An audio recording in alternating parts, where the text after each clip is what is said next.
नमस्कार विद्यार्थी मित्रांनो, मी ऑफिसर या एज्युकेशन चॅनलमध्ये तुम्हा सर्वांचं स्वागत आहे।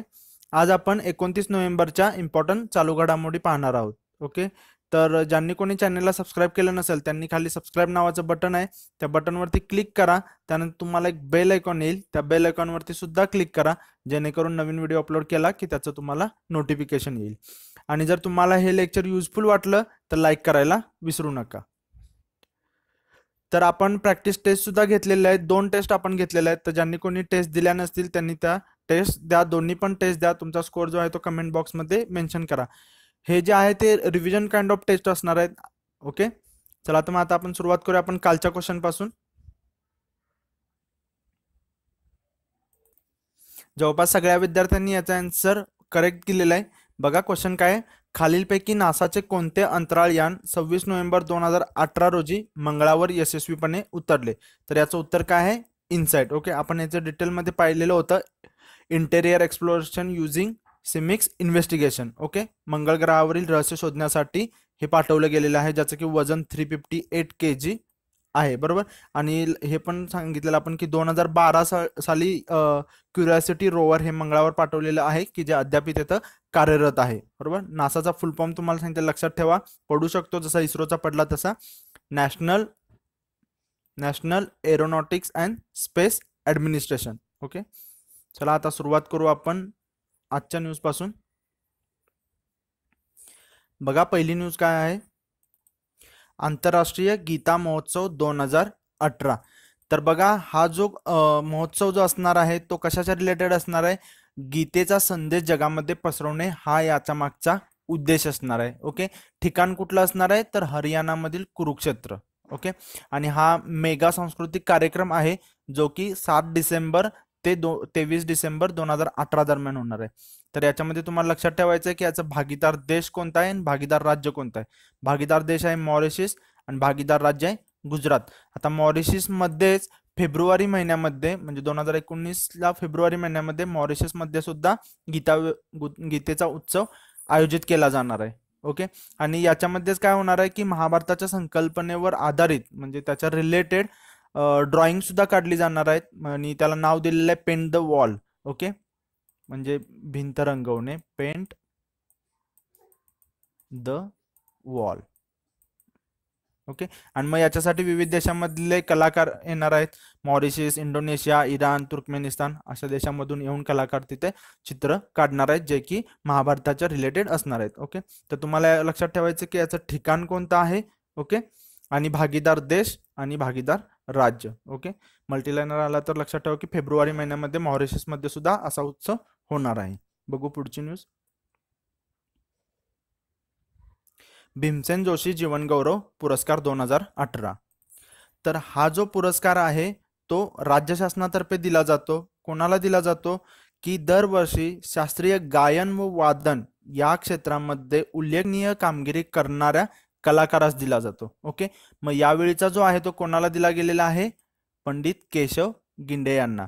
लक्षात ठेवायचं तुम्हाला की ते बासरी वादक आहेत। ओके, बासरी वादक पंडित केशव गिंडे यांना या वर्षी म्हणजे 2018चा भीमसेन जोशी जीवनगौरव पुरस्कार देण्यात आले। ही जी इमेज आहे ती त्यांचीच आहे। ओके, याचं स्वरूप काय आहे बघा, 5 लाख रोख रुपये, मानपत्र आणि सन्मान चिन्ह असणार आहे। ओके, मग आता विचारलं जाऊ शकतं तुम्हाला की खालीलपैकी कोणाला भीमसेन जोशी जीवनगौरव पुरस्कार मिळालेला आहे। ओके, तर लक्षात ठेवा, गान सरस्वती किशोरी अमोणकर यांना मिळालेला आहे।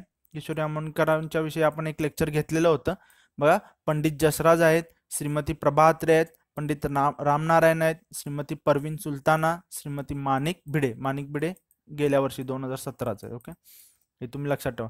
आणि जर केशव गिंडे यांच्याविषयी जर जाणून घ्यायचं झालं तर त्यांना वेणू विद्वान सुद्धा म्हणतात।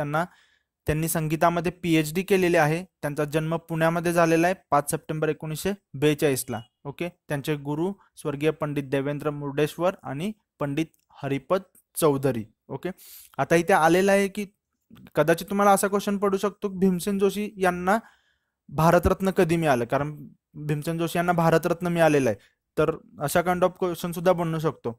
तर त्यांना 2008 साली भारतरत्न मिळालेला आहे। ओके, त्यांना पद्मश्री सुद्धा मिळालेला आहे 1972ला। ओके, पद्मविभूषण मिळालेला आहे त्यांना 1999ला. एवढं पण तुम्हाला माहीत असावं त्यांच्याविषयी. त्यांचा जन्म जो होता तो कर्नाटकमध्ये झालेला आणि त्यांची डेथ जी होती ती पुण्यामध्ये झालेली. ओके. 88 वर्षाचे असताना. हे सुद्धा तुम्ही जस्ट आलेलं आहे आता, त्यांच्याच आधारित अवॉर्ड आहे, तर त्यांच्यावर सुद्धा क्वेश्चन इनडायरेक्टली जाऊ शकतो, म्हणून थोडं तुम्ही त्यांच्याविषयी पण रिकॉल केलं पाहिजे. एवढं या टॉपिक वरती तुम्हाला माहित असणं गरजेचं आहे. ओके, बघू पुढे. तर विद्यार्थी मित्रांनो, तुम्हाला जर आपलं लेक्चर हे युजफुल वाटत असेल तर लाईक करायला विसरू नका. ओके, बघा, मिशन रक्षा ज्ञानशक्ती. तुम्हाला क्वेश्चन पडू शकतो की मिशन रक्षा ज्ञानशक्ती कशाच्या रिलेटेड आहे. ओके, असा क्वेश्चन बनू शकतो किंवा विचारलं जाऊ शकतं की याची सुरुवात कोणत्या मंत्रालयाकडून झाली. ओके, तर याची सुरुवात जी आहे ही संरक्षण मंत्रालयाने केलेली आहे 27 नोव्हेंबर 2018 रोजी. आणि याचं जे उद्घाटन केलं ते संरक्षण मंत्री निर्मला सीतारामन यांनी. या इमेजमध्ये तुम्हाला दिसतच असेल. ओके, आणि मग याचा पर्पज काय आहे, तर संरक्षण क्षेत्रामध्ये आत्मनिर्भरता वाढवण्यासाठी. ओके, जे आपण म्हणतो इंडिजिनियस, म्हणजे जे आपल्या स्वदेशी उत्पादन वाढावं याच्यासाठी हे आहे. म्हणजे संरक्षण क्षेत्रामध्ये आपण दुसऱ्या देशावरती डिपेंडंट न राहण्यापेक्षा आपण स्वतःचं असं ते इक्विपमेंट तयार करावं, याच्यासाठी हा मिशन रक्षा ज्ञानशक्ती आहे. बघा, रक्षण क्षेत्रातल्या म्हणजे संरक्षण क्षेत्रातल्या स्वदेशी उद्योगांमध्ये बौद्धिक संपदा अधिकार, IPR, इंटेलेक्च्युअल राईट्स, ओके, याबाबत जागृती निर्माण करणे हे याचं पर्पज आहे. आणि संरक्षण संशोधन व विकास संघटना म्हणजे DRDO, तसेच संरक्षण क्षेत्रातल्या सार्वजनिक कंपन्या, आयुध कारखाने यांच्याद्वारे चालवले गेलेले जे शोध वगैरे आहेत किंवा साकारलेले अभिनव कल्पना आहेत यांचं प्रदर्शन याच्यामध्ये मांडण्यात आलं. ओके, म्हणजे DRDOच्या सुद्धा हेल्प घेऊन हा कार्यक्रम आयोजित केला गेला. तर तुम्हाला लक्षात ठेवायचं आहे याच्याविषयी की कोणतं मंत्रालय आहे, कोणी उद्घाटन केलं, याचं पर्पज काय आहे. ओके, एवढं तुम्हाला याच्याविषयी माहित असणं गरजेचं आहे. बघू पुढची न्यूज.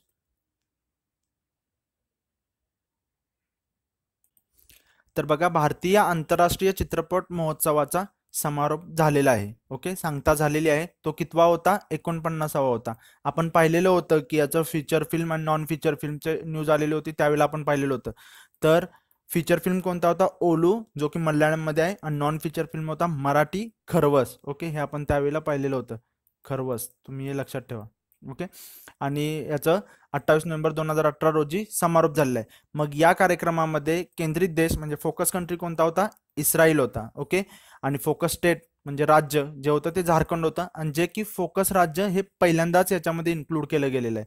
त्यामुळे लक्षात ठेवा, कदाचित मल्टीलायनर आलं तर येऊ शकते की फोकस राज्य कोणतं आहे. ओके, आणि मग सिनेमा क्षेत्रामध्ये ज्यांनी ज्यांनी योगदान दिलं त्यांना इथं पुरस्कार दिले जातात. ओके, तर याचा फुल फॉर्म सुद्धा तुम्हाला माहित पाहिजे. IFFI, international film festival of India. Okay, तर विशेष पुरस्कार जो आहे तो सलीम खान यांना दिला गेलेला आहे, आणि जीवन गौरव पुरस्कार आहे तो डेन वॉलमन, जे की इस्रायलचे चित्रपट निर्माते आहेत. ओके, आणि याचा जो शेवट झाला, सांगता जी झाली ती जर्मनीच्या सील लिप्स या चित्रपटाने झालेली आहे. ओके, आणि जर याची तुम्हाला पार्श्वभूमी सांगायचं झालं तर तुम्हाला पडू शकतं की हा गोव्यामध्येच होतो, दरवर्षी गोव्यामध्ये होतो. ओके, याची स्थापना आहे ती 1952ला झालेली आहे, बरोबर.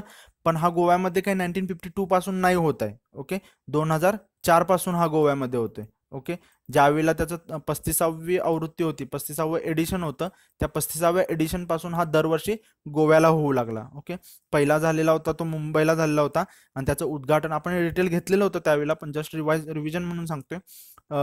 त्यावेळेचे जे पंतप्रधान होते पंडित जवाहरलाल नेहरू यांनी त्याचं उद्घाटन केलेलं होतं. ओके, मग त्यानंतर सबसिक्वेंटली मद्रास, दिल्ली, कलकत्ता अशा ठिकाणी सुद्धा याचं महोत्सव भरलेला होता. पण 2004 पासून, जे की 35वं एडिशन होतं याचं, तेव्हापासून IFFIचं गोव्यामध्येच आयोजन केलं जातं दरवर्षी. ओके, एवढं तुम्हाला याच्याविषयी माहिती असणं गरजेचं आहे. आणखीन विषय सांगायचं झालं तर याच्यामध्ये डोनबास, ओके, हे पण तुम्ही नोट करून ठेवा. डोनबास या चित्रपटासाठी गोल्डन पिकॉक पुरस्कार दिला गेलेला आहे. डोनबास जो आहे तो युक्रेनचा मूवी आहे, युक्रेनच्या वॉर विषयी हा मूवी आहे, आणि सेर्गई लोझिनिस्ता यांनी हा चित्रपट डायरेक्ट केलेला आहे. हे तुम्ही नाव लक्षात ठेवा की विचारलं जाऊ शकतं की गोल्डन पिकॉक, लक्षात ठेवा गोल्डन पिकॉक पुरस्कार डोनबास या मूवीला मिळालेला आहे, जो की युक्रेनचा आहे. बरोबर, एवढं तुम्हाला या पॉईंट विषयी माहिती असणं गरजेचं आहे. बघू पुढची न्यूज. तर बघा, मेकिंग ऑफ न्यू इंडिया या पुस्तकाचं पब्लिशन झालेलं आहे. तर बघा, making of new India transformation under Modi government, हे पुस्तक कोणी लिहिलेलं आहे? तर विवेक ओबराय. ओके, बिबेक देबराय. ओके, तर विवेक आणि बिबेक हे तिकडच्या साईडला बिबेक म्हणतात, तर विवेक स्पेलिंग तर तुमचं विवेकच येईल. ओके, तर यांनी लिहिलेलं आहे. सहलेखक आहेत बघा, अनिर्बन गांगुली आणि किशोर देसाई. म्हणजे तुम्हाला जर क्वेश्चन आला तर ह्या तिघांची नावं असतील तर तुम्हाला ही तिन्ही पण पर्याय योग्य असणार आहेत. ओके, तर हे तुम्ही वरील सर्व अशा काइंड ऑफ क्वेश्चन येऊ शकतो. प्रकाशक कोण आहेत बघा, विजडम ट्री. ओके, आणि विवेक देबराय यांच्याविषयी सांगायचं झालं तर ते वर्तमान आत्ता सध्या पंतप्रधानांसाठी आर्थिक सल्लागार समितीचे अध्यक्ष आणि नीती आयोगाचे सदस्य आहेत. ओके, एवढं तुम्हाला माहित पाहिजे. आणि विशेष म्हणजे याचं उद्घाटन कोणी केलं, म्हणजे हे पुस्तक जे आपण म्हणतो पब्लिश कोणी केलं, तर हे अरुण जेटली यांनी केलेलं आहे. ओके, आणि याची जी पहिली कॉपी आहे, फर्स्ट कॉपी आहे, ती रामनाथ कोविंद यांना त्यांनी दिलेली आहे. एवढं तुम्हाला हे पण जस्ट माहीत असावं तुम्हाला. ओके, एवढं या पॉईंट विषयी तुम्हाला माहित असणं गरजेचं आहे. बघू आता क्वेश्चन ऑफ द डे. खालीलपैकी कोणत्या मंत्रालयाने मिशन रक्षा ज्ञानशक्ती नावाचा कार्यक्रम चालू केला? खाली तुम्हाला 4 पर्याय दिलेले आहेत. आशा करतो तुम्ही याचा आन्सर कमेंट बॉक्समध्ये मेन्शन कराल. ओके, आणि जर तुम्हाला याच्याविषयी जास्त पॉईंट्स आठवत असतील तर ते सुद्धा त्यावेळेला तुम्ही ऍड करत जा तिथे. ओके, जर तुम्हाला हे लेक्चर आवडलं असेल तर प्लीज लाईक करा, सबस्क्राईब करा आणि तुमच्या मित्रमंडळीपर्यंत शेअर करा. भेटू पुढच्या लेक्चरमध्ये, तोपर्यंत धन्यवाद.